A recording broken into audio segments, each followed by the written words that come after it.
2021 was the year which we did the maximum business in our history from the day. If I want to do a business here, there are no hurdles.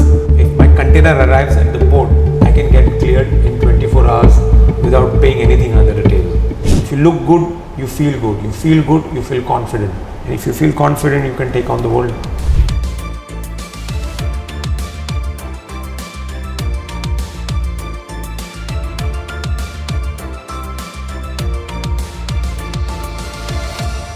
Hello and welcome to the Social Kandura Business Podcast. On these business podcasts, we speak with one of the biggest influencers and one of the biggest business movers in the UAE, and we talk to them about their journey and what exactly makes them who they are.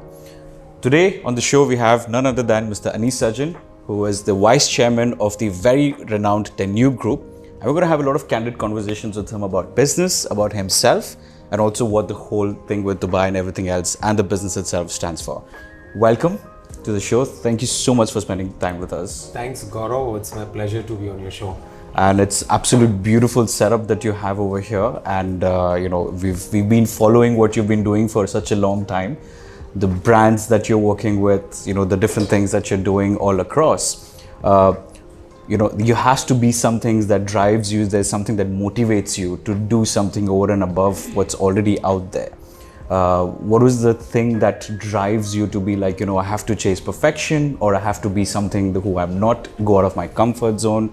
What's that one motivation factor, and what's that one driver that really pushes you to go above and beyond? Well, I'll put it in one word, it's passion. If you have the passion, it automatically drives you. For anything you do, whether you do your work or whether you are doing anything else in your life, if you do have the passion, it automatically drives you or motivates you. And once you have excelled in one division or one thing which you have decided, then you want to go on. And to go on, again, you need to have that passion, the vision, and most importantly, when you have the passion and the vision, you make sure that you execute it. Sometimes you might fail, but I've always believed, defeat makes you learn more than victories. 100%, yeah. And doing business in a country like Dubai is something which a lot of people aspire to do, and there are a lot of hurdles that come your way, be it in the luxury segment or be it in the rest of the places where the business is. How do you see the luxury industry growing in this part of the world compared to what it was, let's say 10-15 years ago, when people were not really that focused on what the luxury segment was doing? And you brought the brand Milano and Casa Milano way back then, when people were not even considering luxury, especially on the sanitary ware side of things. What inspired you, or how did you see the market gap to be like, if I bring a brand like this here, if I create a brand that's focused on this, it'll do well? What was that one product gap that you saw at that point? Because it takes a lot of courage to create a demand for something which is not persistent in there. How did that whole journey start? It's a long question, but I'll divide in the answers. Sure. First, you asked me, doing businesses in this country. I believe it's much more easier than doing it in our country, with due respect to it. Why? Because the style of working here is much different than what you do in your own country, since I'm from India. I just give an example, the support of the rulers is very much there. It's not that in India you don't get the support, but I'll give you one example which I was talking about. If I want to do a business here, there are no hurdles. It's much more easier. Let's take an example. If I have to get my goods, if my container arrives at the port, I can get cleared in 24 hours without paying anything under the table. Whereas I'm afraid it's not the same in our countries. Second point which you asked me about the business of luxury. Well, it took time. Initially, when I was doing my business of sanitary, I did not have a brand, and I was doing the volume business, but I was not being recognized. So it was very important that I start a brand. And I remember when I had gone to Bombay some 20 years ago, I saw one brand called Milano, which was run by a company called Johnson & Johnson. Right. They had started this product for the sanitary luxury module, but they were not able to focus it. So it clicked to me at that time that this is a brand which might go well. And I would say that rest is history. I've been lucky that I could capitalize on this brand. And the products which we brought in luxury, whether it is the sanitary products, it is the luxury jacuzzis or the shower rooms, the steam rooms, they all work. And I have not looked back beyond it. And coming to the Casa Milano brand, I'll be very honest, this was one step higher. This was the vision of my elder son, Anis Sajan, who wanted to start something of his own because he saw dad is doing well in Milano. He said, let me take one notch up. And I'll be very honest, in 4 years, he's done what I did it in 20 years. So credit to him. It's amazing. That is quite astonishing, and that's very interesting to see that, you know, your son also carries the same heritage that you have to do with business. And when you like you said before that, you know, you were doing a lot of volumes of all of those things, there had to be something where you thought that, you know what, if I create a brand on my own, because you could have just been doing volumes, you know, but you had that vision that, okay, I want to make something 15 years down the line, 20 years down the line, I want to be known for something else like any people that you look up to, or any people that inspire you from, like, you know, a branding perspective, or because, like, you know, branding is something which is very specific to a lot of people's emotions as well. When you take the brand's name, it talks about luxury, talks about quality, talks about all of those things. Any inspirations that you have that you look up to for these brands? Well, there are many. If you have, you know, I don't want to pinpoint any one particular brand. There are quite a lot, whether in the luxury segment or not the luxury segment. There are brands. And now I want to answer your question in a way when you said that if you have a brand, gradually you get recognized. If you just do the volume business, you are doing the business, but you're not being seen. So having that brand was very important. Then I saw many brands which have been seen in the public eye, and they recollect that brand. So when I started this Milano, I ensured that I maintained the quality and the trust factor which the customer would have. And it took time, as I said, I started it 16 years ago, but it took time. But with time, people started believing in it. And I'm happy today that what I had, I could execute it, and most importantly, maintain it. One is you make a brand, but to maintain it is very important. And for people to recollect it, oh yes, I want the Milano brand. This is a brand which is reliable and trustworthy. And maintaining that quality, like you said, is extremely hard. Do you recall the first invoice that you raised under the Milano letterhead? Oh yes. How was that feeling? Who was it raised to? And was that the moment when you looked at yourself and you're like, I've made it? No, I'll be lying if I say, you know, at that time, 16 years ago, when I say that, no, I've made it. Yes, I recall the invoice. It was a very small amount of only probably 1,000 dirhams of showers. But the fact is that I had that in mind, that this is just the beginning and I'm not going to look back. I'm going to keep striving to make sure that this brand keeps going up. And God has been kind. I've been blessed with the right team, and I've always believed you are as good as your team. You know, you might be a good captain or a good leader, but it all depends on what team you have, and you got to get best out of your team. And I've been blessed to have the right team. That's very powerful as well, because your team is what makes the brand.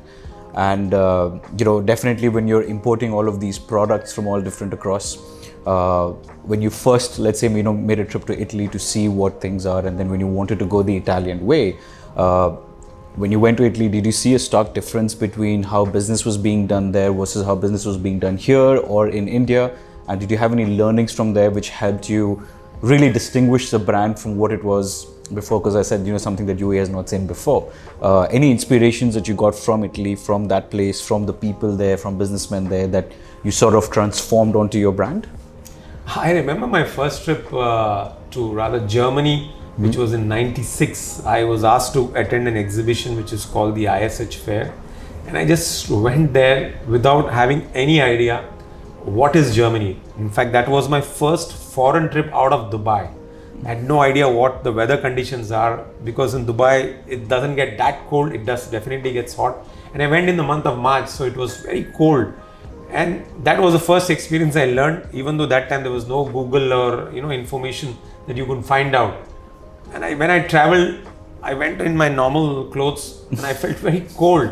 I said, "Ye main kahan aa gaya?"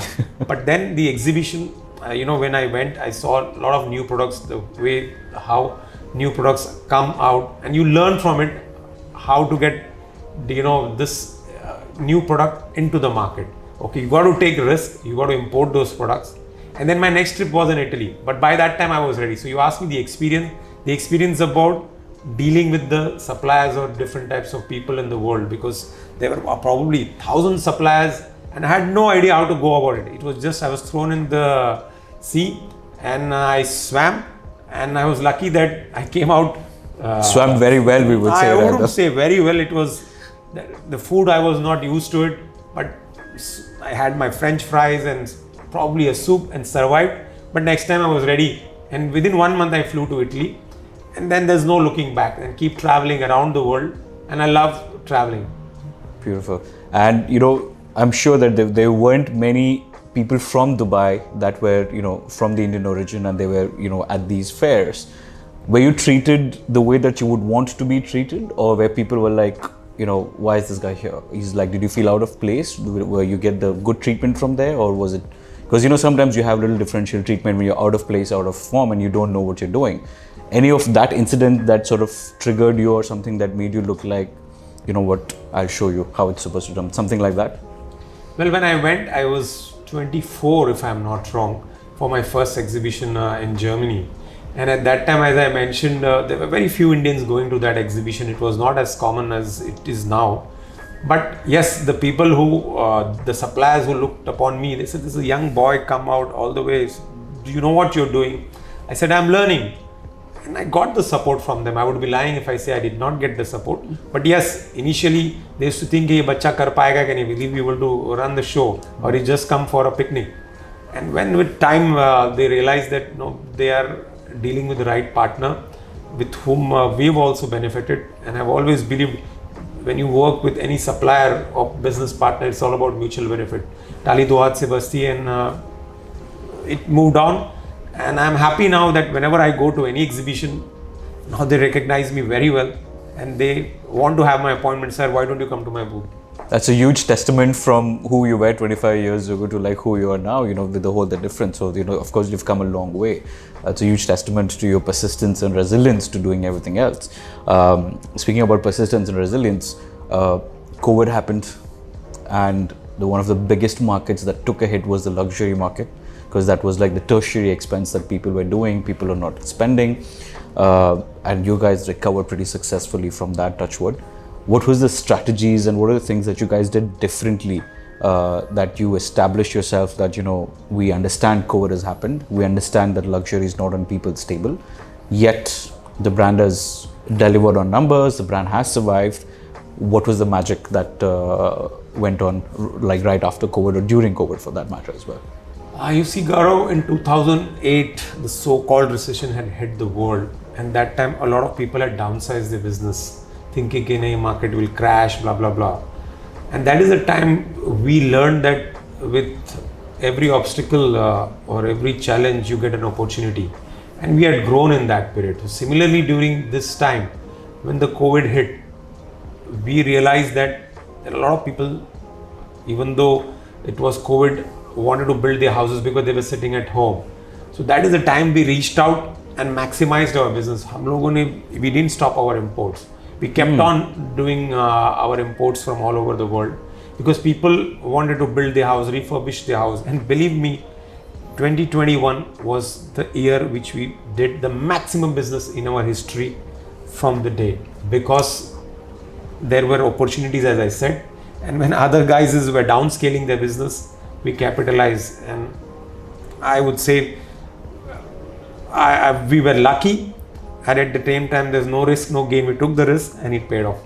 Beautiful. Yeah, I mean that's a very again, you know, to the businessman that you are, when it's the dip, people usually they get scared, they downsize and they close things up, but then, you know, you guys took the risk and eventually you've got the rewards as well. Luxury market now obviously is booming all across.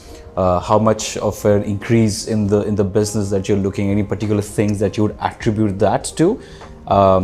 Is it just being attributed now to like new luxury homes that are being built, or are people also focusing on redoing their entire homes and then there are being products that are being bought in? Which side are you leaning more towards from a business perspective? Both. I would say we are not only focusing on luxury, we are also focusing on middle and lower class. Like when it comes to real estate, we are focusing on the people who are staying in rented house so that they can own their own house. And when it comes to luxury, we do launch a property once in a while just to see that because there is a requirement, and luxury will never go away. Like if you want to today buy a car, you have to wait for a year minimum to get your car delivered to you. Because of COVID or whatever reasons it is, the demand has grown more. Similarly, the property prices in luxury has shot up 3 times higher. So people who bought properties during the COVID made money. Like I mentioned, every challenges gives you opportunities. So at that time, if you take risk, like an Emirates Hills villa, which was available at 15 million, is not going now less than 45 million. So similarly, we have also ensured that we keep a mix of both luxury as well as what the actual masses require. And we are working on both ways and making decent money. I wouldn't be saying more money, but we can't complain. That's amazing. It's a good place to be in as well as you grow. And what does the future look like for both Milano and Casa Milano? What are you looking? Where do you see the brand 10 years, 15 years down the line? Do you see a lot of technology being added into these things? We've seen Japan and Korea leading this in terms of tech that is being integrated into the sanitary ware. Do you see a lot of tech taking over the space in the next 10, 15 years? It has already taken over, I'll be very honest. During our days, early days, there was nothing, but today's generation or as you mentioned about Japan, that they started in the sanitary fittings, the WC, when you sit down, when you reach, there's a sensor, it flushes automatically, there are nozzles, so tech savvy things are coming. When the electric lights, when you enter the room, the light automatically switch on. So you need to adapt to it. You can't be stubborn and thinking, I'm going to do the same old style. You got to do the old style, but to adapt with the new. And with the world evolving, and as I said, it's getting more tech savvy, you need to be up to the market, otherwise you will be left behind and people will take your place. True. So that is something that you guys would eventually be looking after and doing more as Already well. doing. We are not looking after it, but we are ensuring that we are keeping a mix of both. As I said, you can't be just stubborn about what you were doing in the past. At the same time, you have to accept what people are coming out with new and balance it out. Then one question which I've personally been very inquisitive about is, when you buy a sanitary ware, it lasts for like 20, 30, 40 years. So when you have a customer, he buys once and you don't see him for unless he's buying more houses. So how do you plan the production? How do you plan the import based on what the customer demand looks like? I don't remember the last time I changed a sink on any of my houses from the time that I got it. So how do you plan the demand for these things? I'm glad you asked this question, Gaurav. A lot of people ask because we give our products warranty for 7 years, which is unconditional. So customers ask, how does your dhanda move or how does your business grow when people don't change their bathroom? But that is what is, as you mentioned in your earlier lines, that people want to see for something new. What have you brought something hatke? What have you bought something different? So people do renovate their houses. Like they go for new cars or new kitchens. People want to renovate their bathrooms. And today the bathroom is the me space for every person. The houses are big, so people are wanting to have their own bathrooms in their houses in a different style. The husband want to have in a different style. The wife wants to have in a different style. The children want to have their style. So that is where you are. If you're able to supply them, it works. It works from their perspective. You're big on sports as well. You're big on fitness. You do a lot of yoga. You play a lot of cricket. How has that helped you in life in general? And do you see a link between being fit versus obviously not doing stuff, and how does that really make a difference from a business perspective, or just a personal mantra that because you look very fit, you look very young. How much of an importance has that played in your life? It's huge. In fact, I'll be very honest, I keep more time to sports and keeping myself fit than to my work. And why I'm saying this is because I enjoy, as I said in my earlier statement, I have the passion, whether it is for cricket, whether it's for yoga, and it has benefited me. Like you asked me how it benefits me. Like in sports, you win and you lose sometimes. So when you win, you don't realize that you feel the happiness, but you don't realize what the opposition has made a mistake. When you lose, you realize what mistakes. So similarly, that same examples you can use in your business life. And vice versa, you can put it in sports, that what you did good in your work, how you can use it as a sportsman. So when you mention about fitness, yes, it's very important to be fit in today's day and age. We also how people lost their lives in COVID, and I feel that if you are healthy, you can work well. Or let me put it the other way: if you look good, you feel good. You feel good, you feel confident. And if you feel confident, you can take on the world. That's a very inspiring thought. It motivates us a lot. A lot of young people look up to you. A lot of young people, they see you on Instagram, they read about you and they want to be like, I want to be like him. What is your one message, or what is your notes of inspiration that you would tell to the younger generation that's coming up, that wants to be like you, that wants to, do things that you are doing? What's, say, your one message that you'd like to tell them?